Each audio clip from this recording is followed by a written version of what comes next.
বাবাদের কাছ থেকে ছেলেরা কিভাবে ভালো শিক্ষা অর্জন করে তেমনি একটা গল্প আজ আপনাদের সামনে তুলে ধরছি। ছেলে বলছে মা সবসময় ভালো রান্না করেন, কিন্তু ছেলে দেখলো মা একটা পুড়ে যাওয়া রুটি বাবাকে খেতে দিলেন। রুটিটা শুধু পোড়েনি, সাইজটাও বেসাইজ।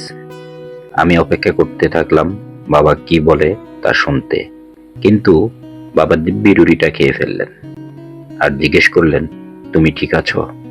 তোমার হাতে রুটি আমার অনেক ভালো লাগে। বাবা কি মাকে সত্য কথা বলছিল? ছেলেটি জিজ্ঞেস করলেন বাবাকে। বাবা ছেলেটির কাঁধে হাত রেখে বললেন, তোমার মা সারাদিন সাংসারিক কাজগুলোতে ব্যস্ত থাকেন।